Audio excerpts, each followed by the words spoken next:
Épisode numéro 16 du podcast de Passion MLB. Charles-Alexis Brisebois à l'animation encore une fois cette semaine pour vous accueillir avec le collègue Sébastien Berroir. Sébastien, comment vas-tu? Ça va très bien toi-même. Ça va plus que bien parce que Ah ouais? les fins observateurs d'entre vous qui écoutent le show en version vidéo auront remarqué qu'en bas de nos deux beaux visages, il y a Tony Antoine Desrosiers qui se joint à nous pour la première fois depuis une éternité. Comment ça va, mon cher Tony? Ça va très bien, les boys. J'avoue que ça fait très longtemps qu'on a eu la chance de se jaser de baseball. Puis je suivais la saison, puis à chaque fois, j'avais tout le temps le goût de jaser d'un paquet d'affaires avec vous, puis déménagement, plein de changements. Fait que j'ai fait, bon, là, je suis correct, ça peut partir. Donc, vaut mieux tard que jamais. Anyway, avant le mois de juin, il n'y a rien qui se passe d'important dans la saison. Ça commence aujourd'hui. Là, tu es en train de dire que tout ce qu'on a fait, ça vaut rien, là? C'est pas ça que j'ai dit, OK. mais si j'y pense plus, finalement, c'est ça. Finalement, c'est ça. OK.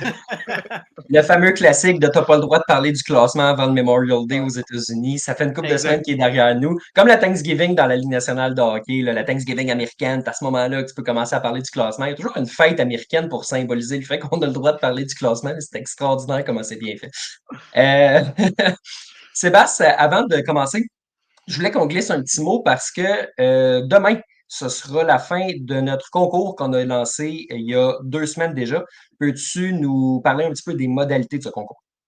Oui, on a quand même un beau prix, un Game Worn Jersey, un gilet de match d'Otto Lopez, alors qu'il évoluait avec les Blue Jays de Toronto à faire tirer. Donc, c'est dès demain.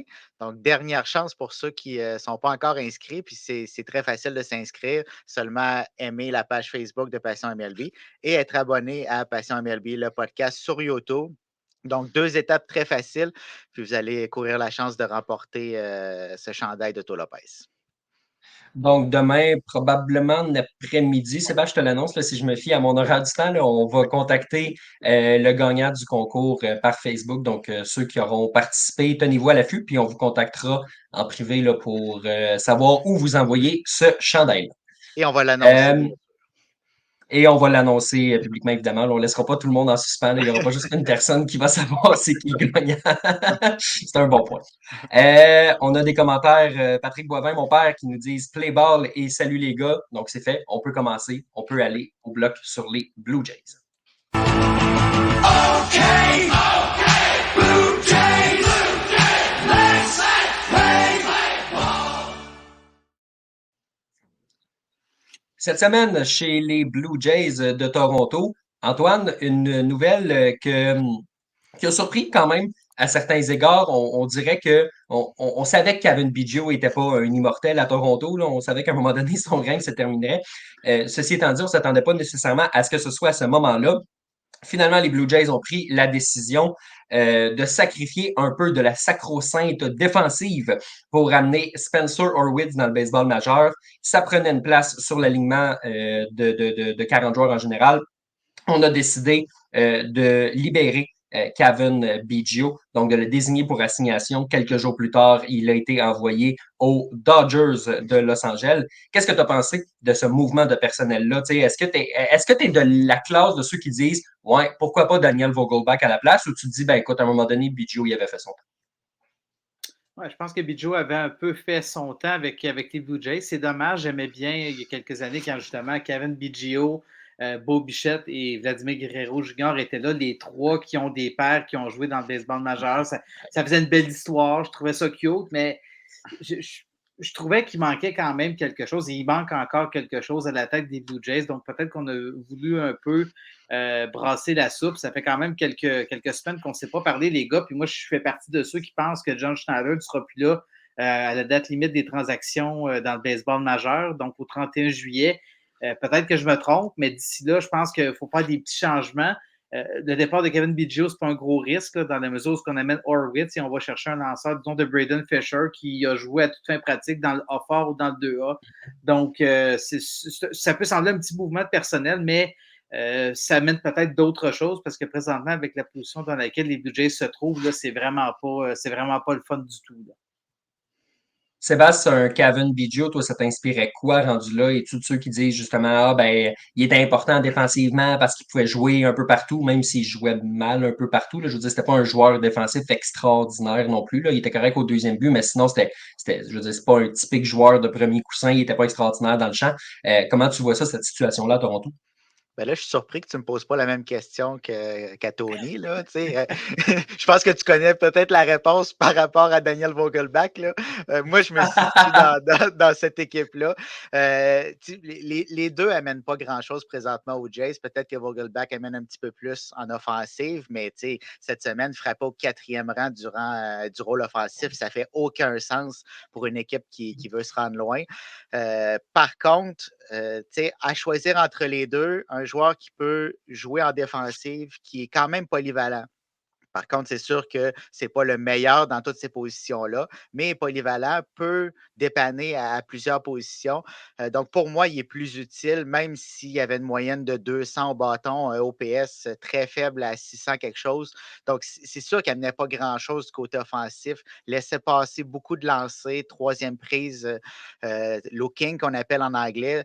Donc, ça n'allait pas très bien, mais avoir à choisir entre les deux, moi, je préfère garder un joueur que tu vas pouvoir utiliser en défensive qu'un joueur qui ne court pas, qui ne joue pas en défensive, qui frappe seulement contre les lanceurs droitiers. Ça n'amène pas grand-chose. Ceci Peut-être que étant les dit, gars les gars, aussi, peut-être que de la vas-y, manière toi. aussi, Seb, où on se dit peut-être que dans les mineurs, il y a des joueurs qui vont tranquillement s'en venir. Peut-être qu'on veut commencer à faire de la place avec ça. C'est sûr que dans la tête, peut-être, un gars comme Orelvis Martinez, peut-être qu'un jour, on va lui donner sa chance aussi avec Toronto, un joueur de deuxième but qui peut peut-être arriver un jour avec le grand club. Je ne serais pas étonné qu'un jour ça arrive, mais effectivement, ça pose beaucoup de questions. Quoique Vogelbach, si on l'avait libéré, je ne pense pas qu'il y aurait beaucoup de partisans qui auraient pleuré non plus. Ceci étant dit, moi, écoute, je suis pas de ceux qui pensent que Daniel Vogelbach mérite de passer toute la saison à Toronto nécessairement. Ceci étant dit, c'est un club qui a besoin d'attaque. Daniel Vogelbach amène pas beaucoup, mais un peu plus d'attaque que Kevin Biggio, tu l'as dit. Là. Kevin Biggio, à un moment donné, là, son bâton, là, il était imprimé sur son coude là, quand il y avait 2 prises. Là. Il était incapable de s'élancer quand il y avait une 3e prise. Je comprends qu'il n'est pas capable de jouer défensivement à Vogelbach, même pas au premier coussin depuis quelques années, puis que c'est vraiment, vraiment pas l'idéal. Mais c'est un club qui a besoin d'attaque de 1. Tu gardes celui qui a un peu plus d'attaque. Je trouve que c'est conséquent avec les besoins que tu as de ton équipe, ceci étant dit. Ça, c'est de 1. Puis de 2, je pense que c'est un message aussi que tu envoies en disant hey, c'est un gars qui faisait partie des meubles, mais regardez, à un moment donné, on est à l'étape où il faut peut-être passer au prochain niveau. Fait que dans cette optique-là, Sébastien, ne serait-ce qu'un peu pour le message que tu envoies, tu penses-tu qu'il y a un peu de ça du côté de Toronto? Parce que comme je te dis, si ça avait été Vogelbach, j'aurais pas chiolé non plus. Là. Je pense qu'on attend peut-être de le libérer quand Joey Votto va être prêt. Là. J'ai l'impression que c'est ça le plan. Mais si ça avait été dès maintenant, j'aurais pas été au front en disant mais quelle injustice. Là. Non, c'est sûr, c'est un ou l'autre, dans l'ordre ou dans le désordre. Les deux avaient à quitter.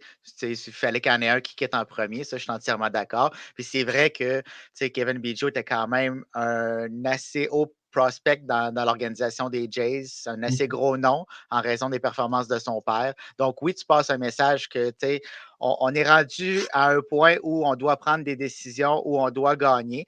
D'un autre côté, on aurait pu le faire bien avant. C'est un peu tout ça, c'est l'illogisme dans les décisions que les Jays ont prises depuis la fin de la dernière saison qui sont un petit peu plus difficiles à comprendre. C'est pas que ces décisions-là sont mauvaises, mais on dirait qu'elles arrivent au mauvais moment ou un peu trop tard, un peu trop tôt. On dirait qu'on n'est jamais sur le target à Toronto. Là. Antoine, j'ai une statistique à te soumettre, un commentaire qui vient de mon père ici. Statistique étonnante sur les Blue Jays. Lorsqu'ils marquent plus de 3 points par match, leur fiche est de 32-11, ce qui est une excellente fiche. Et lorsqu'ils marquent moins de 3 points par match, leur fiche est de 1-24. Ça me fait dire qu'il y a quand même 25 matchs depuis le début de la saison où on a marqué un maximum de 2 points, là, ce qui n'est pas exceptionnel. Là. Mais ça fait état un petit peu justement de cette attaque-là qui, c'est pas une surprise pour personne, mais qui cette saison est anémique. Ben oui, effectivement, c'est un bon commentaire de Mario parce que c'est une bonne statistique qu'il peut réussir à trouver parce que lorsqu'on regarde ça, on a quand même des ingrédients qui peuvent être intéressants, des bons flashs. Ça, on a vu les Jays quand même avoir des des bons flashs durant la saison. Dans les dernières semaines, Vlad, même si ça semble être un problème souvent entre les deux oreilles, réussit quand même à avoir de meilleures apparitions au bâton tranquillement. Tout n'est pas noir, tout n'est pas blanc, mais je pense qu'il y a quand même d'amélioration de ce côté-là. Mais je me dis, tu sais, à un moment donné, des gars comme George Springer, des gros contrats qui font mal comme ça, tu sais, ça vient difficile à un moment donné de tous avancer dans la même direction. Puis là, présentement, j'ai l'impression que quand les Blue Jays ne sont pas capables de marquer de points, comme on le voit avec la statistique, ils n'avancent pas dans la même direction. Tu sais, on a des séries contre. Je pense à la série contre les Tigers où ça a été la défaite contre les Tigers il y a une couple de semaines, ça a été difficile. Là, on gagne une game sur 3 contre les Brewers. Je comprends que c'est une bonne équipe et qu'ils ont quand même. Ils sont surprenants depuis le début de la saison, mais on n'a pas de constance. Puis si on n'a pas de constance dans des petits détails dans les matchs, on n'aura pas de constance au bâton puis sur la butte. C'est tout ça. Quand tu mets tout ça ensemble, tu te rends compte que les Blue Jays, ben, ils méritent un peu au rang où ils sont présentement là, en date d'aujourd'hui. Puis cette statistique-là est quand même incroyable parce que, tu sais, on parle de 3 points et plus, mais dans la plupart des cas, c'était 3 points. Là. Il n'y avait pas et plus. On remportait les matchs avec 3 points. Fait que ça montre à quel point ce personnel de lanceurs-là, surtout dans la rotation, fait un travail extraordinaire. C'est un peu plus difficile dans l'enclos de relève, mais cette rotation-là, malgré quelques pertes, tient cette équipe-là encore dans la course malgré cette attaque qui est animée. Tu sais, il y a eu 4 lanceurs partants l'an passé qui ont amené l'équipe en série. Tu sais, c'est Jose Berrios, c'est Kevin Gausman, c'est Chris Bassett et c'est Yusei Kikuchi. Encore une fois, cette saison, c'est la même chose. Sébastien, notamment en raison du fait qu'il y a de l'incertitude au poste, pardon, de lanceur numéro 5, Ariel Rodriguez, qui devrait revenir. Et là, on apprend Alek Manoah, sa saison est terminée. On a ri beaucoup d'Alek Manoah, tu sais, depuis 1 an et demi. Ceci étant dit, tu sais, ces 2, 3 derniers départs, il était sur le bon chemin. Je ne sais pas si ça aurait pu continuer, mais il était capable de sortir des départs qui permettaient justement aux Blue Jays de se maintenir dans les matchs. Fait à ce niveau-là, de voir qu'il va être opéré au coude dans les prochains jours, ce sera peut-être un Tommy John, ce sera peut-être pas. Que sa saison est terminée, qu'il va assurément manquer le camp d'entraînement 2025 ainsi que le début de la saison à ce niveau-là. C'est un dur coup parce que tu tombes encore à essayer de tomber dans ta profondeur puis de dire, ben écoute, le lanceur numéro 5, c'est-tu Rodriguez qui va peut-être se blesser dans 3 semaines? C'est-tu Bowden Francis qui va peut-être accorder 6 points méritants en 2 manches? Tu sais, il y a encore ce petit problème-là à Toronto là, du fait que l'entre-saison n'a pas été fructueuse en termes d'amener un vrai lanceur partant qui peut contribuer pendant 150, 160 manches. J'aurais vu Yariel Rodriguez pas régler tous les problèmes, parce qu'évidemment, ça serait utopique de penser qu'il aurait pu régler tous les problèmes. Mais je pense quand même qu'il y avait l'étoffe d'un lanceur 4 ou 5 qui aurait pu venir amener une certaine profondeur à l'équipe, sans dire qu'il a mal fait. Ben là, avec les blessures et tout ça, c'est un peu typique des joueurs cubains. C'est-à-dire qu'à un moment donné, c'est fait, des fois, je vais dire comme ça, là, des fois, c'est fait sur un frame de chat. Donc, puis c'est habitué de jouer dans la série nationale, puis de ne pas jouer avec autant de constance que dans le baseball majeur. Donc, je peux comprendre, mais je me serais attendu à beaucoup plus là, de sa part. Mais des blessures, c'est des impondérables qu'on ne contrôle pas. Tu sais, Tony, le problème avec Rodriguez, c'est qu'il n'a pas lancé l'an passé du tout, puis tu te l'obliges à te le mettre dans la rotation. Rodriguez, un jour, va être un bon lanceur partant. Je pense que le stuff pour l'être. Ceci étant dit, cette année, c'est un releveur. Parce que l'an passé, il n'a pas lancé, puis c'est sa première année dans le baseball majeur, au baseball affilié au niveau 3, quoi que ce soit. Il faut que tu l'amènes en relève pour commencer. Il ne faut pas que tu te l'obliges à avoir dans cette rotation-là. Pour moi, c'est ça qui ne l'a pas aidé, là, Tony. C'est que tu lui donnes tellement de manches quand il n'est pas habitué de le faire. Tu sais, pourquoi tu y vas comme ça? Oui, mauvaise gestion. Sébastien, si on revient un peu à Alek Manoah en tant que tel, comment tu vois ça, cette perte-là, pour les Blue Jays de Toronto? Ben, juste avant, là, Tony a parlé d'un Cubain ou des Cubains, fait qu'on a un dossier de régler. Maintenant, Le gaucher s'en vient, là. Oui, c'est ça. Maintenant, on va parler de Manoah. Mais tu sais, tantôt, tu parlais d'un dur coup. C'est un dur coup pour les Blue Jays, c'est sûr et certain, mais c'est un dur coup pour Manoah qui, oui, il démontrait des belles choses. Puis là, on va le revoir seulement l'an prochain. Dans quel état on va le revoir? Tu sais, ça lui avait pris presque 1 an et demi avant de se remettre de sa descente aux enfers. Là, on va être sur la liste des blessés pour une longue période. On n'a aucune idée comment Alek Manoah va revenir, autant mentalement que physiquement. Est-ce que ça va lui prendre autant de temps pour revenir à sa forme qu'il avait dans les dernières semaines? C'est un gros risque, on n'a aucune idée, puis ça laisse un gros trou dans cette rotation des Blue Jays. On n'a pas l'impression qu'on va adresser ce trou-là. On dirait qu'on y va avec un comité de releveurs, où on commence avec un Trevor Richards qu'on enlève après 2 manches, même s'il est en plein contrôle. Donc, justement, on n'est pas en contrôle à Toronto. Ça va laisser des traces à long terme. On a quelques commentaires ici en lien avec les commentaires qu'il y a eu là, sur Kevin Biggio. Michel qui nous dit, quand tu parles de ceux qui font partie des meubles, j'imagine que tu parles de Bichette, mais selon moi, Bichette n'a pas besoin de ce genre de message pour se réveiller. Puis Mathieu, un peu dans le même esprit, Biggio, ça fait juste suivre Bichette et Guerrero comme départ. Le problème, c'est bien plus la saison morte quand il n'y a pas eu de gros bâton qui a été amené. Je trouve ça intéressant comme commentaire parce que ça nous amène un peu par la force des choses aussi Tony à Beau Bichette et à Vladimir Guerrero Jr., deux gars à qui on a envoyé certains messages au cours des dernières années. Je pense notamment là, dans le cas de Guerrero aux transactions Gurriel Jr. et Teoscar Hernandez. Le fait comme ça dans le VBGO, c'est des messages que tu envoies à tes meilleurs joueurs comme ça. Et par la force des choses, parce que leur contrat va venir à échéance, leurs années de contrôle, excuse-moi, à la fin de la saison 2025, qui n'ont pas de contrat à long terme, parce que l'équipe va mal, parce qu'on ne sait pas s'ils vont rester à Toronto pour longtemps, ils commencent à avoir des rumeurs de transactions. On a notamment vu les Cubs de Chicago qui discuteraient à l'interne de la possibilité d'aller chercher Vladimir Guerrero Jr. Je suis persuadé que ce n'est pas la seule équipe qui en discute parce que un gars comme ça, s'il est disponible, tu dois d'avoir ces discussions à l'interne. Tu n'es pas obligé d'arriver à la conclusion que tu en as besoin, mais tu es obligé d'en parler là, si tu as ne serait-ce qu'un petit trou au premier coussin. Qu'est-ce que tu fais, toi, Tony, de ces rumeurs-là entourant Guerrero et Pichette? Ben, c'est sûr que dans mon livre à moi, les deux ne seront probablement plus là d'ici 2025. C'est sûr que si j'ai à choisir un des deux, moi, aujourd'hui, je garde Bichette, puis je pense que je laisse aller Guerrero parce que on aura probablement un meilleur retour ou un meilleur élément en retour pour lui. Je pense que les Blue Jays ont besoin d'un électrochoc. Je pense que les Cubs auraient besoin d'un électrochoc. Donc, je pense que ça peut, comme le disait Pascal, justement, Pascal Harvey dans son papier sur le fait que les Blue Jays seraient liés avec les Cubs pour Vladimir Guerrero. Donc, je pense que ça serait une bonne avenue pour lui. Les Cubs en auraient besoin. Mais là, en même temps, qui vas-tu chercher en retour? Qu'est-ce que tu as besoin? Tu as besoin de relève? Tu as besoin de bâton? Tu veux-tu avoir un espoir?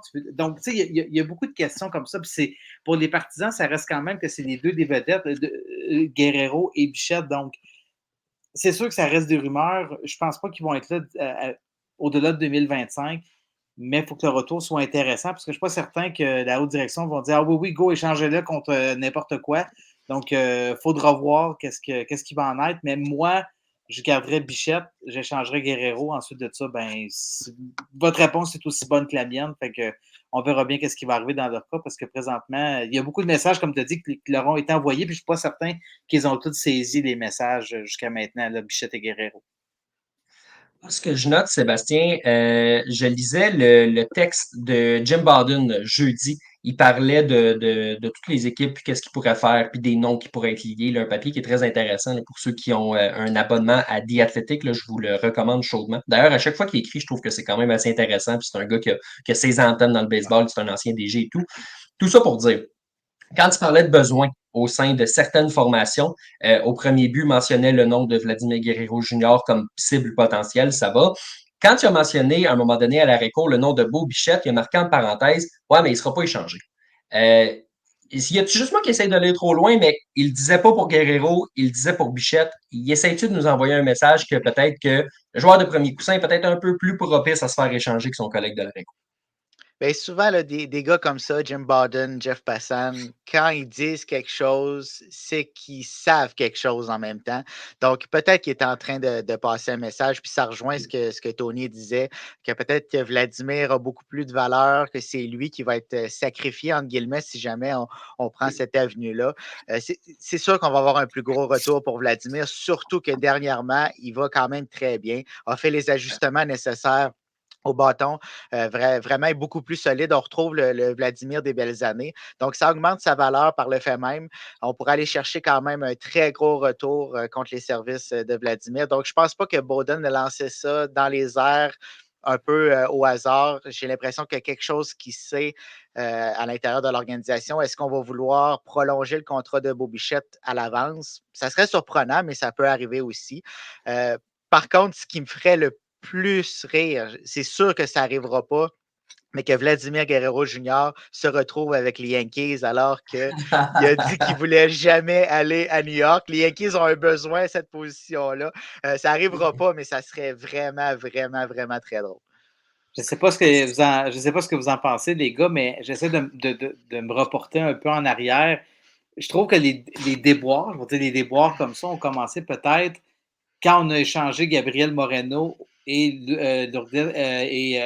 Gurriel aux Diamondbacks, parce qu'on voulait avoir un gars qui, selon moi, allait pouvoir mettre la table à des Bichette et à des Guerrero en Dalton Varsho, faire un peu de tout. On n'a peut-être pas assez bien entouré Guerrero et Bichette. Donc là, on se retrouve avec un problème qu'il n'y a pas personne pour mettre la table pour ces gars-là, puis leur donner justement des présences au bâton qui vont leur permettre de frapper la balle en lieu sûr. Donc, ayant ce problème-là, ben, on se retrouve avec un autre problème qui fait que Guerrero et Bichette vont, même s'il y a des bons flashs, ne vont pas nécessairement nulle part pour permettre aux Blue Jays de passer au prochain niveau. Donc, je ne sais pas ce qu'il va se retrouver. Il va se retrouver avec les Yankees, hein, comme Seb l'entend, mais c'est sûr que peut-être que mieux entouré, peut-être qu'on n'aurait pas cette discussion-là aujourd'hui. Je suis pas mal certain. Mais ça remonte aussi à l'arrivée de George Springer, là. On amène un gros contrat, un joueur qui finalement n'est pas le leader qu'on attendait, qui n'est pas capable de mener cette équipe-là, surtout pas au haut de l'alignement. Oui, il a eu des blessures, mais même quand il est en santé, c'est difficile. On dirait qu'il est quand même centré sur sa personne, ses performances, même si, tu sais, quand ça va bien, il s'amuse, quand ça va pas bien, je pense pas que c'est le leader qui va amener les Beau Bichette et les Vladimir à se dépasser. C'est vrai que mal entouré, c'est le bon terme probablement parce que, écoute, Spencer Horwitz est sans doute un sympathique gaillard. Même chose pour le bon Babe Schneider.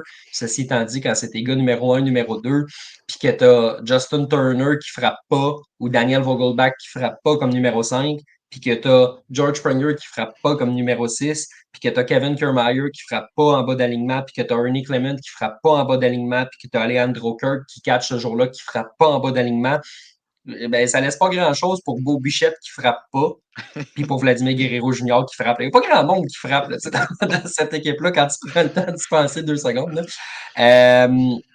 Ceci étant dit, il y a un commentaire que je veux vous soulever aussi, les gars, puis c'est probablement la raison pour laquelle en ce moment Ross Atkins a dit on ne veut pas les échanger, puis qu'il y a des grandes chances que ces gars-là restent pour finir la saison. C'est Patrick qui nous le souligne. Tony, si tu échanges Guerrero et Bichette, tu vas-tu au stade, toi? Tu fais-tu le voyage jusqu'à Toronto pour aller au stade? Ou si tu habites à Toronto là, un mardi soir là, contre Oakland ou contre un club de. Les Marlins de Miami sont en ville, là. Tu vas-tu les voir si Guerrero et Bichette sont échangés? Ben écoute, c'est une excellente question. C'est sûr que ça me tente un peu moins d'y aller. Puis je serais le premier à ne pas y aller dans la mesure où j'ai acheté le gilet de Bichette et de Guerrero quand je suis allé. Donc je serais vraiment, je parlerai pas des deux côtés de la bouche en disant je vais y aller. Ça reste du baseball majeur. On est toujours content d'en voir, mais effectivement, tu veux pas. Tu peux pas toujours compter sur David Schneider qui va frapper la balle de l'autre côté de la clôture en 14e manche contre les Pirates. Là. Tu peux pas toujours espérer que tu vas voir ça tous les soirs. Là. Donc, effectivement, plus de Bichette, plus de Guerrero, ben, il va falloir que la nouvelle garde s'en vienne. Convaincu qu'il y a des gars qui sont dans les filiales que les gens vont apprendre à aimer, mais pour l'instant, plus de Bichette, plus de Guerrero. Il y a moins de monde au stade, on va dire ça comme ça. Ben, je comprends, mais si tu les échanges pas et que tu les perds, qui va aller au stade dans 2 ans? Je pense qu'il va y avoir encore moins de monde.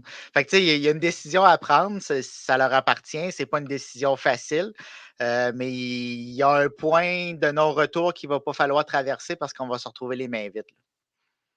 Cette administration-là qui a été bonne pour perdre des joueurs pour rien. Là, j'en ai fait le constat il y a quelques semaines, là, mais Russell Martin il a été échangé pour pas grand-chose. Tulowitzki ont mangé beaucoup d'argent pour le laisser aller. José Bautista est parti comme agent libre. Edwin Encarnacion est parti comme agent libre. Donc, il y a cette réalité-là aussi qu'il faut réaliser, là, comme tu le mentionnes, Sébastien, parce que tu peux pas te retrouver à long terme avec les mains vides non plus.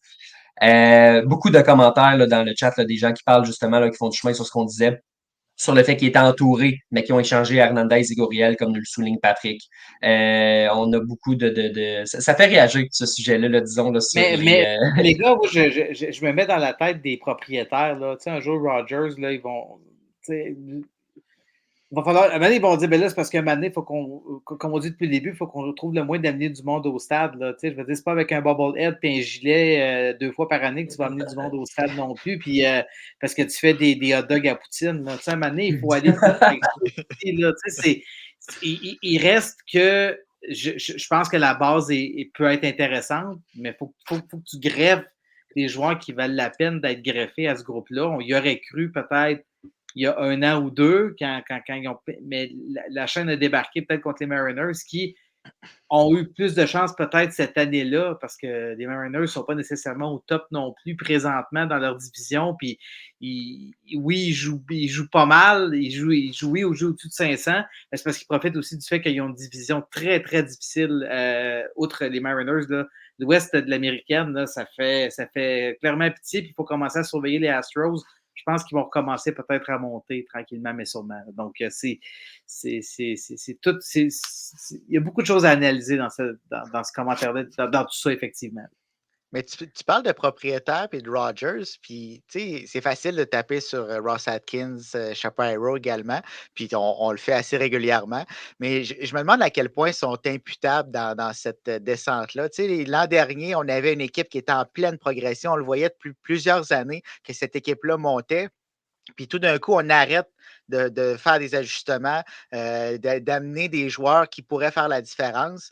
Imaginez cette équipe-là qui oui, là, ça a été une fin abrupte en séries éliminatoires l'an dernier, mais on savait qu'on avait quand même un bon noyau. Si on avait construit autour de ce noyau-là, en ajoutant des vraies pièces, là, pas seulement du patchage, là, mais des Cody Bellinger, des lanceurs de grande qualité pour entourer ce corps de lanceurs-là, qu'est-ce que cette équipe serait en ce moment?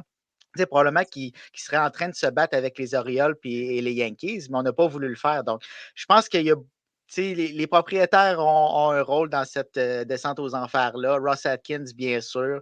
John Schneider aussi. Chacun a sa part de ces ennuis-là. Là.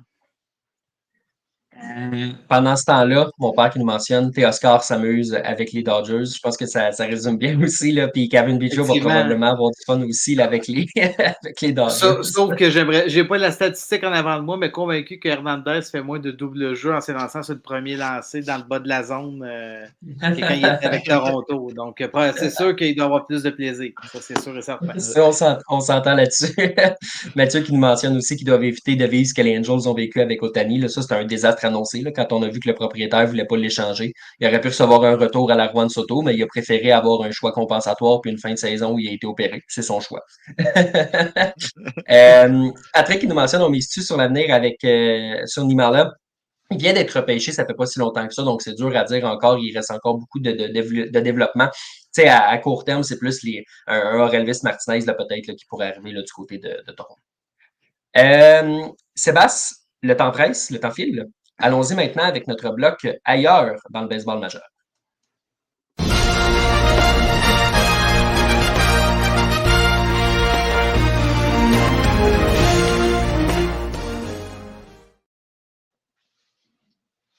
Ailleurs dans le baseball majeur, Sébastien, as-tu eu peur quand tu as vu Juan Soto ne pas revenir au jeu le jeudi soir? Le jeudi soir.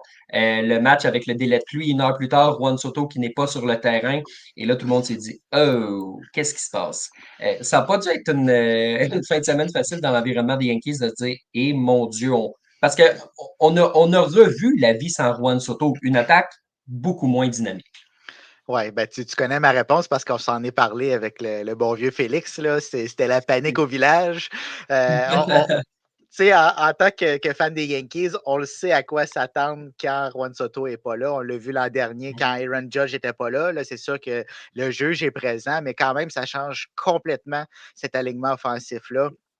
Puis on l'a vu contre les Dodgers, c'est sûr qu'on affronte une bonne formation. On a affronté des bons lanceurs aussi. Donc, l'échantillon est petit. Puis est-ce qu'à long terme, on se serait ajusté? Peut-être, mais pas au point du moment où Juan Soto est dans l'alignement. Puis on l'a revu, il est de retour au jeu. La série contre les Royals, Ça a été un festival offensif, à l'exception peut-être d'aujourd'hui, jeudi, où on enregistre. Mais sinon, on a vu que la présence de Juan Soto changeait tout dans cet alignement-là. Ça aurait été catastrophique de le perdre à long terme.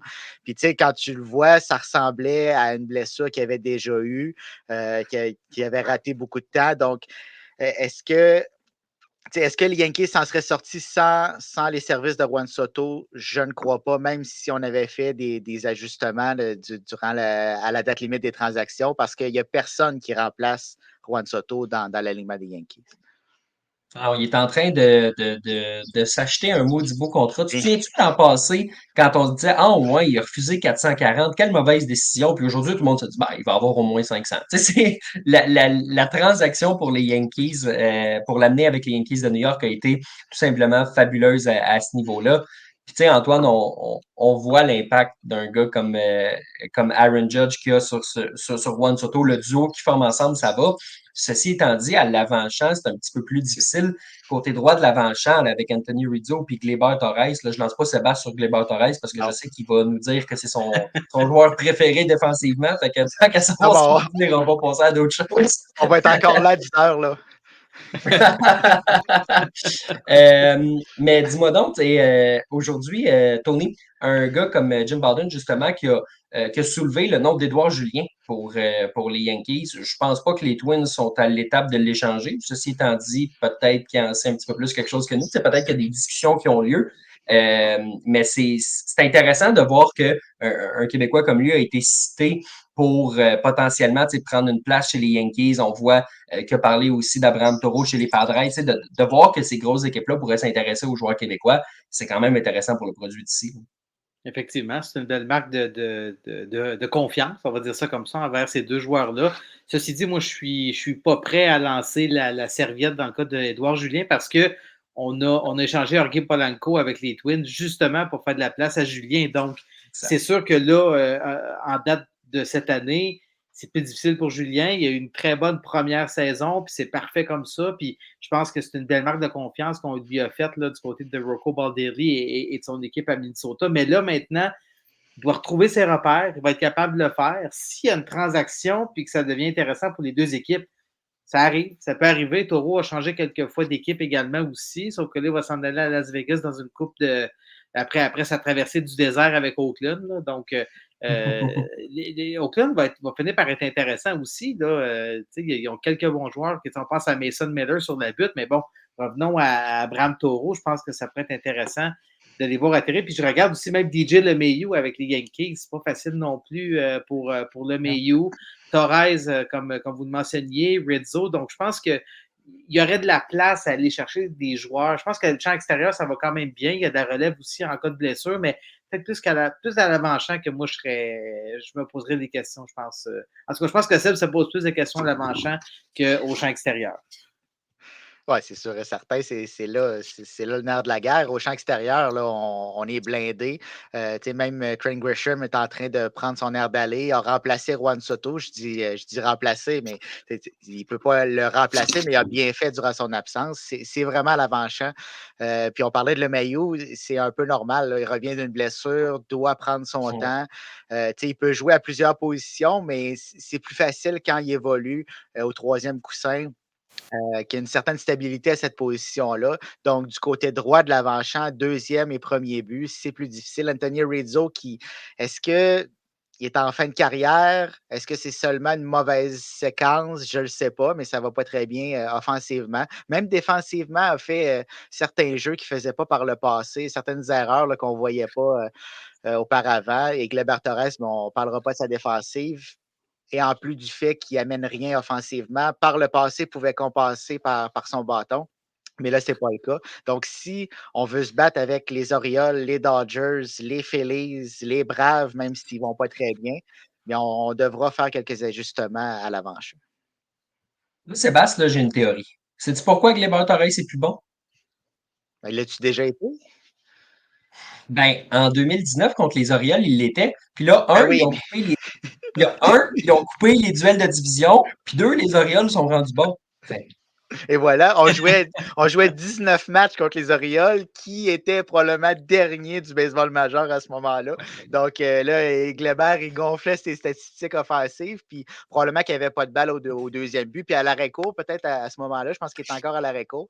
Mais tu sais, si tu as un Gleber Torres qui est excellent défensivement, tu es capable de vivre avec son bâton qui va en dents de scie. Tu sais, Gleber Torres est capable, sur une certaine séquence, d'avoir l'air d'Aaron Judge. C'est vraiment des hauts et des bas depuis le début de sa carrière, mais c'est défensivement qui te fait mal. Il te coûte des matchs, puis en plus, ben là, présentement, il ne t'amène rien offensivement. Donc là, tu as un choix à faire.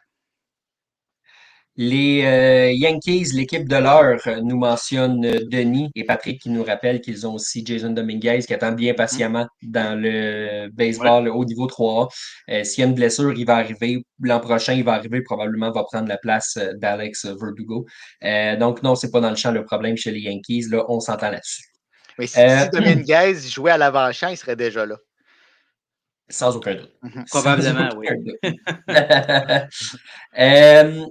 On comptait, les gars, parler un petit peu de Paul Skeens et Patrick nous a glissé un commentaire. Ça attire du monde dans les stades, ça. Sébastien, c'est quand la dernière fois que tu as vu un rival de division se faire applaudir en sortant d'un match? Pour ceux qui n'ont pas vu, Paul Skeens, qui a fait une belle performance. Un départ de qualité, 8 retraits sur 3 prises en 6 manches et un tiers de travail. Ce qui n'est pas un match sans point ni coup sûr, mais ce qui n'est pas une vilaine performance non plus. Et il s'est fait applaudir par les fans de Saint-Louis. C'est pas un ancien des Cards. C'est pas un gars qui a grandi au Missouri. C'est un rival de division. Il est mieux traité dans cette division-là que Craig Counsell chez les Brewers de Milwaukee, on va dire ça comme ça. Mais ça prouve un petit peu justement le point de Patrick. C'est l'effet Paul Skeens. C'est énorme, Sébastien, cet effet-là sur le baseball. Oui, exactement. Juste avant d'aller à Paul Skeens, je pense que les partisans des Cards, si ce n'est pas les meilleurs fans de balle du baseball majeur, c'est pas loin. Puis ils l'ont démontré encore une fois. Là, c'est juste qu'ils n'ont pas grand-chose à applaudir cette année, fait qu'il fallait qu'ils se reprennent là. ni l'an dernier, là, mais on voit la classe de cette organisation-là. Puis ça part des fans également. Mais pour Paul Skeens, ça change complètement le visage et du baseball majeur et des Pirates de Pittsburgh. Les Pirates de Pittsburgh qui vont continuer à se battre, entre autres en raison de la présence de Paul Skeens dans l'alignement. On risque de se battre encore pour quelques mois. Ça n'aurait pas été le cas si Skeens n'était pas là.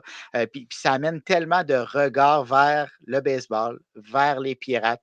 On ne regarde jamais un match des Pirates un beau samedi après-midi du mois de juillet ou du mois de juin contre nommer l'équipe de votre choix. Ça n'arrive jamais. Mais là, si Paul Skeens est sur la butte, on va regarder. Les projecteurs sont sur lui. On le sait qu'on va avoir droit à tout un spectacle. Donc, Skeens a seulement 6 départs depuis le début de la saison, mais ça a été 6 départs qui ont été très médiatisés, puis qu'on attend son prochain départ pour voir qu'est-ce qui va se passer sur la butte. Ce qui s'est passé là, contre les Dodgers aussi, là, quand le début de la première manche, son départ numéro 5, donc contre Mookie Betts réussit à le retirer. Shohei Ohtani sort la rapide, arrive à le retirer, puis la manche, la présence suivante, ben, c'est Ohtani qui a le meilleur, puis qui frappe un coup de circuit dans le beau stade à Pittsburgh avec le pont qu'on voit en arrière. C'est bon pour la balle. C'est juste bon pour la balle. Puis comme tu dis, on met de l'accent sur les Pirates de Pittsburgh. Il y a sa copine Livy Dunne aussi qui fait jaser par la force des choses. Ça attire une autre clientèle. Fait que l'attention n'a jamais été autant sur Pittsburgh pour toutes ces raisons-là. Tant mieux pour lui, tant mieux pour Jared Jones, Mitch Keller qui peuvent former un beau trio de lanceurs partants pour la suite des choses. Puis là, c'est pour les bonnes raisons qu'on regarde vers Pittsburgh. Souvent, c'est pour les mauvaises raisons. Ils sont en train de vider le club. Le propriétaire ne veut pas payer, mais là, c'est les bonnes raisons. Ouais, mais là, il va falloir que le propriétaire les entoure, ces gars-là, mais ça, ce sera un débat pour un autre temps. Oui, c'est ça. Tony, tu voulais qu'on jase un petit peu de Trevor Bauer.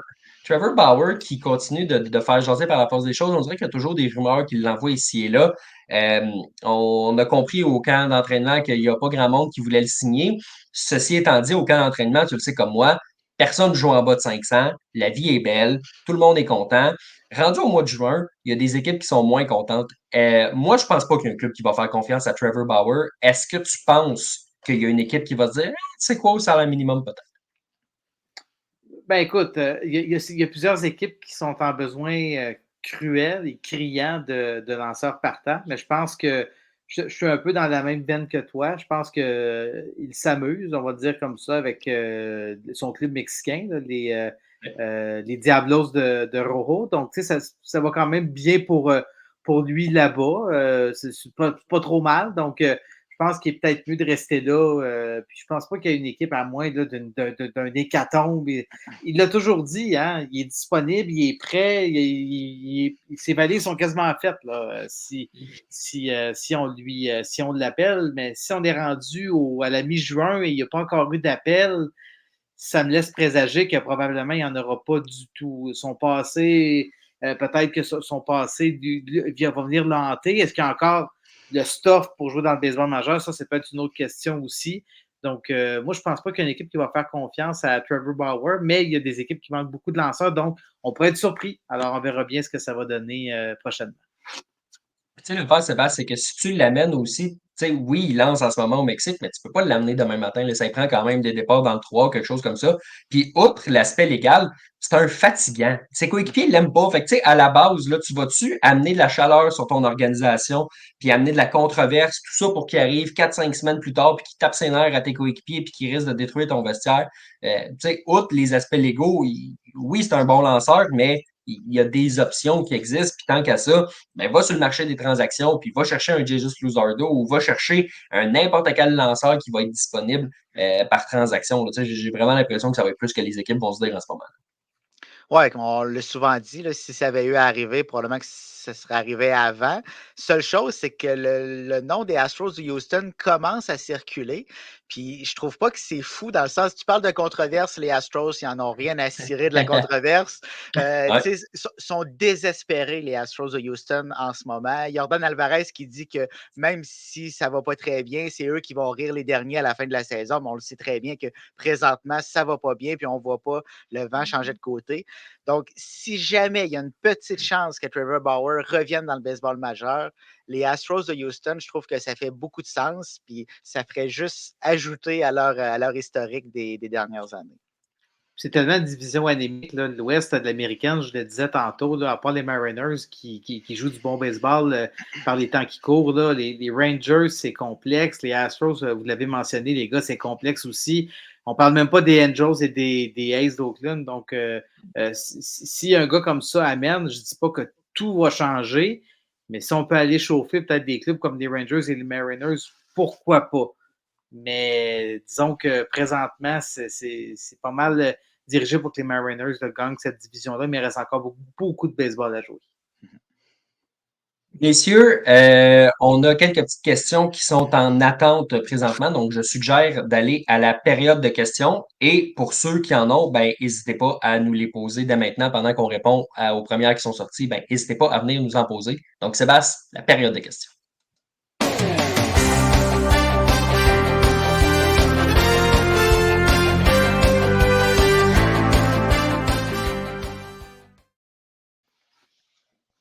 On a Jean-Michel qui nous a parlé il y a quelques dizaines de minutes déjà des White Sox de Chicago. Il parle de messages contradictoires, de ne pas vouloir congédier un gars comme Pedro Grifol qui, clairement, il y a des problèmes plus gros que ça à Chicago, mais il fait partie assurément des problèmes qu'il y a là. Je pense qu'on se dit que ben, tant qu'aller aussi mal, aussi bien, pas payer un deuxième salaire de gérant qui va rien changer, ou le payer à être chez eux, puis mettre Charlie Montoyo qui est le coach de banc, ça ne changerait pas grand-chose. Je pense que c'est un peu ça le point, mais je suis d'accord avec toi, Jean-Michel, que bon, Pedro Grifol, c'est pas les gros chars, comme on dit. Il parle aussi d'un manque clair de continuité entre le club 3A des Knights et l'équipe des majeurs sur un rôle comme celui de Lenny Sosa, qui est premier frappeur à Charlotte, mais qui ne l'est jamais avec les White Sox. Il parle du fait qu'on pense à échanger des Luis Roberts à 26 ans, Garrett Crochet qui a 24 ans, qui fait partie des rumeurs qui pourrait être un bon lanceur qui va être échangé. Sébastien, je vais te résumer très clairement comme une petite question. Qu'est-ce qui se passe à Chicago? Là? Ça va mal. Puis on dirait qu'on essaye justement, Jean-Michel le mentionnait, on veut échanger comme tous les jeunes qu'il y a là, des jeunes avec qui on devrait reconstruire. Je comprends, mettons, pour Robert avec son historique de blessure, mais pourquoi tu veux échanger Crochet, sincèrement? Hey, ben, pour répondre à ta question, il se passe absolument rien à Chicago, puis c'est depuis plusieurs années. On en parlait avant l'enregistrement avec Tony. Il y a quelques années, on plaçait les White Sox en série mondiale avant que la saison commence. Tu sais, on s'attendait à ce que les White Sox aient une équipe si solide que ça, qui pourrait se C'est rendre vrai. jusqu'au bout. Puis du jour au lendemain, cette organisation-là s'est écroulée d'en haut jusqu'en bas. C'est tellement mal géré. Je ne sais pas comment on fait pour prendre ces décisions-là dans cette organisation-là. Tu sais, selon le commentaire, on parlait d'illogisme, mais c'est ça tout le temps à Chicago. Donc, ils sont vraiment durs à suivre, puis on ne voit pas la lumière se pointer le bout du nez. Tu sais, il y en a encore pour plusieurs années, puis c'est pour ça qu'on pense à échanger des jeunes joueurs au lieu de construire autour de ce noyau-là qu'on a détruit dans les dernières années. Tony, toi, les Et c'est White pas Sox de pour rien Chicago, qu'on ça t'inspire quoi? Ouf, ça m'inspire le bas de l'alignement pour encore une couple d'années. C'est effectivement, puis quand on pense à des gars comme Garrett Crochet, on pourrait bâtir autour de ce gars-là, là qu'on veut l'échanger, je me dis oui, on peut avoir un bon retour pour lui, mais quand même, c'est probablement ton meilleur, ben, c'est ton meilleur lanceur. Donc, puis je regardais aussi un peu l'historique des White Sox là, depuis le début de la saison. Seulement 17 victoires. Quand on dit que c'est anémique offensivement à Toronto, c'est parce qu'on doit regarder à Chicago aussi, parce que la différence de points marqués, points comptés, moins 150 pour les White Sox. Donc, il en marque des points contre les White Sox. Les équipes qui en profitent pour améliorer leurs statistiques contre les lanceurs des White Sox. Donc, il n'y a pas beaucoup de profondeur dans cette équipe-là. Il y a beaucoup de blessés. Ça semble compliqué. Moi, je ne serais pas étonné de voir Lewis Robert quitter.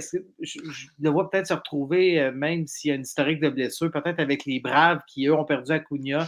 S'il y en a un, Antopoulos peut aller chercher. S'il y en a un qui peut régler le problème, c'est peut-être Antopoulos. Donc, est-ce qu'il va aller chercher un Lewis Robert? Est-ce que les Phillies vont vouloir l'ajouter? Je ne serais pas étonné qu'il se retrouve dans cette division-là. Je ne le vois pas à Toronto. Donc, on peut arrêter de rêver à ça tout de suite. Là. Donc, je pense que les White Sox, là, il y a un grand ménage qui doit être fait. Un peu comme les Royals il y a une couple d'années. Puis là, finalement, les Royals sont en train de revenir tranquillement là, vers le sommet. Ça va très bien jusqu'à maintenant cette année. Alors, probablement qu'on aura besoin de ça aussi à Chicago. Moi, je pense qu'on veut échanger des jeunes à Chicago parce qu'on a regardé l'autre côté de la ville, puis on a regardé chez les Blackhawks qui ont échangé Kirby Dach, puis qui ont échangé Alex DeBrincat, se sont dit, ah, ben, c'est ça qu'on fait à Chicago, on échange nos jeunes. Fait que moi, je pense que c'est, c'est ça qui se passe. Sébastien, on a un commentaire ici de mon père qui mentionne que seulement 12 équipes sur 30 qui jouent pour 500 et plus. Il y en a 5 dans la nationale. Je sais qu'il est tôt, mais on va quand même jouer à si les séries commençaient aujourd'hui. Dans la nationale, il y aurait une équipe en bas de 500 qui ferait les séries éliminatoires.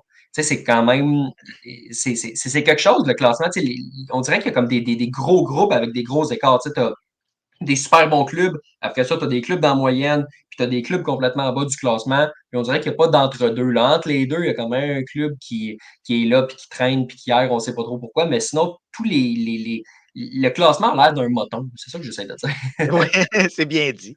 Mais il est encore très tôt pour déterminer ça, dans le sens qu'il y a des équipes qui ont eu un calendrier extrêmement favorable. Je pense aux Phillies de Philadelphie, puis ça leur enlève absolument rien. C'est une excellente formation, mais ils ont eu le calendrier le plus facile, donc ils ont pris un petit peu de distance avec les autres équipes. À l'inverse, il y a d'autres formations qui ont eu un calendrier très difficile. Donc là, ils ont pris du retard. Je pense que ça va se balancer au fur et à mesure que la saison va avancer. Malheureusement, pour ceux qui veulent un plafond salarial, mais là, c'est un argument de taille. Mais d'un autre côté, cette rhétorique-là ne tient pas vraiment la route parce que si on pense aux Blue Jays de Toronto, ils ont la 7e meilleure, mais la plus grande masse salariale et pourtant, mais ils ne sont pas dans le portrait des séries. Et on a des équipes comme les Guardians, les Brewers, les Mariners qui sont dans les séries présentement. Donc, il y a plusieurs facteurs qui expliquent ça. Je pense qu'on va avoir un meilleur portrait rendu après la date limite des transactions. En ce moment, messieurs, Aaron Judge a 25 circuits. Il a commencé le premier mois avec 4 à peu près. Là. Il y en a genre 21 à ses 41, 42, 43 derniers matchs. Ça va très, très bien pour lui. Antoine, je te soumets la question de Patrick.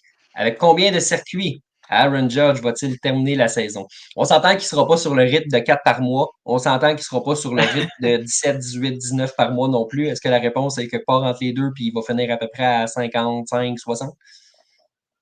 Ben, oui, effectivement. Moi, tu vois, j'ai 52 comme chiffre en tête. Je pense que 52, ça peut suivre son rythme.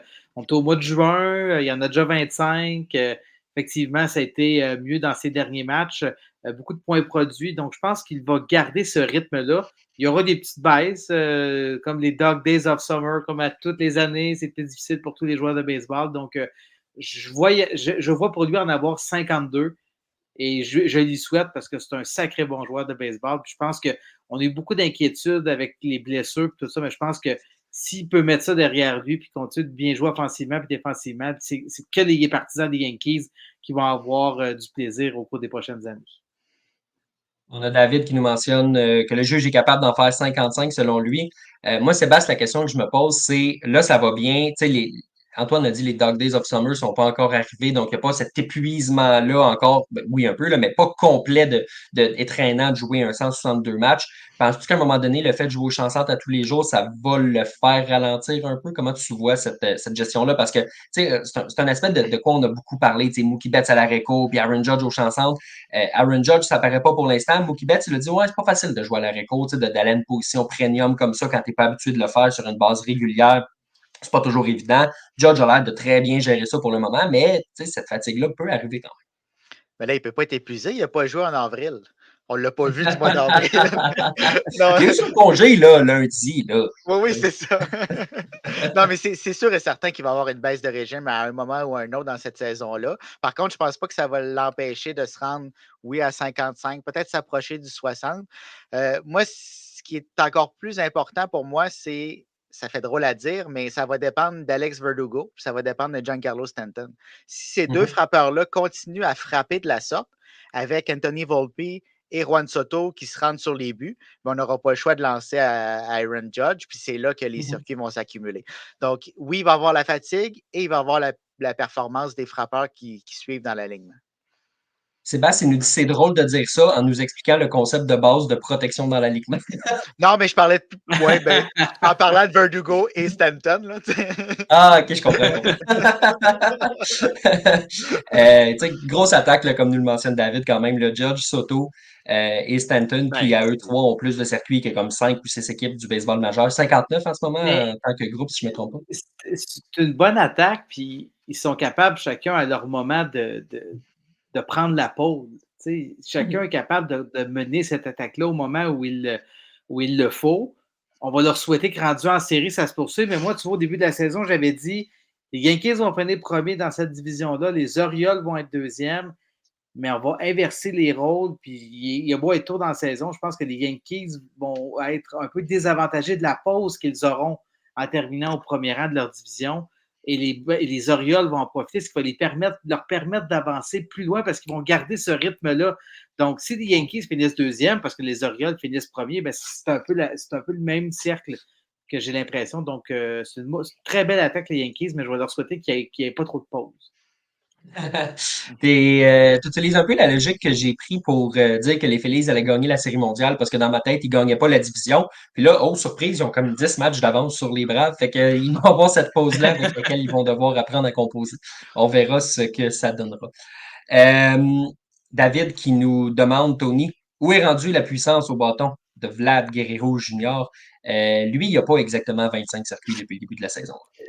Non, j'ai l'impression qu'on la cherche un peu depuis le début de la saison. Puis comme on disait tantôt dans le segment sur les Blue Jays, que si vous avez manqué, on vous invite à aller le réécouter. Mais quand même, ce qui est dommage pour Vlad, c'est que comme il n'a pas nécessairement été entouré, on ne le met pas dans des positions ou dans des situations où il y a des coureurs sur des sentiers, puis ça devient intéressant pour lui de dire OK, là, je peux faire rentrer un point parce que j'ai des coureurs en position de marquer, je suis capable de produire le double ou de faire le coup de circuit qui va faire la différence. Donc, c'est dommage pour Vlad. On dirait qu'il ne sait pas sur quel pied danser, puis je me répète, j'ai l'impression que c'est entre les deux oreilles que ça se passe dans son cas. Sébastien, on a une question que je te pose très précisément à toi parce que va falloir commencer à y penser d'ailleurs. Pensez-vous faire un bloc d'épisodes sur les prospects avant le draft MLB 2024? On va éventuellement se mettre sur le cas du repêchage qui arrive quand même dans le prochain mois, là. Oui, on avait déjà parlé d'ailleurs qu'on s'enlignait. On n'avait pas de plan précis, mais on en a discuté. Donc, je pense que oui, ça va arriver. Et dernière petite question qui va être un segment parfait pour ma fameuse question, où est-ce qu'on peut nous retrouver? David qui nous mentionne qu'il a manqué notre segment sur les Blue Jays. Évidemment, pour ceux qui nous écoutent en live sur Facebook, sur X ou sur YouTube, si vous n'êtes pas là à ce moment-là, vous pouvez pas l'écouter. Mais il y a toujours moyen de nous écouter en format podcast en tant que tel, Sébastien. Oui, mais pour David, il va pouvoir nous réécouter sur ces 3 plateformes-là et en plus sur toutes les bonnes plateformes de podcast, Apple Podcasts, Amazon Music. Si vous nous cherchez, Spotify, on est là. Donc, vous allez trouver Passion MLB et tous les épisodes depuis le début. S'il écoute sur toutes ces plateformes-là, il va nous écouter en tabarouette. Ben, j'y suggère pas. Je pense qu'il va se tanner avant. Ouais, ça se peut. À un moment Ouais. donné, on n'est pas si intéressant que ça non plus. Non, c'est ça. Il y a moyen aussi de nous trouver sur le passionmlb.com. On met les podcasts là, dans l'onglet podcast du site web. J'en profite pour vous rappeler là, en cette fin d'épisode qu'il vous reste encore du temps pour nous suivre sur YouTube et pour nous liker la page Facebook en tant que telle sur Facebook pour être éligible à gagner un chandail d'Otto Lopez qui a été porté lors d'un match l'année dernière avec les Blue Jays de Toronto. Le concours aura lieu demain, donc vendredi, le 14 juin. Et ben, de notre côté, c'est ce qui m'a fait à l'épisode. Antoine, merci beaucoup d'avoir été là avec moi. Ça a été un plaisir de te revoir. Plaisir partagé d'être avec vous, messieurs, et à une prochaine. Sébastien, toujours un plaisir aussi. Ben oui, là, tu as dit à Tony, c'est un plaisir d'avoir été avec moi. Fait que tu m'exclus un petit peu de cette équation-là. Ouais, c'est ça. C'est ça, j'ai T'as tout j'ai compris. compris. Oui. T'as tout compris. Juste pour répondre vite fait, Martin qui nous demande dans le draft, allez-vous parler des joueurs canadiens? On va parler des Québécois, des Canadiens, des meilleurs espoirs. Donc oui, on va couvrir ce qui va se passer au pays. Donc on vous invite à continuer de nous écouter à chaque semaine au podcast de Passion MLB, de nous lire sur le passionmlb.com. Et en attendant, ben, on vous souhaite une excellente semaine de baseball et nous, on se retrouve la semaine prochaine.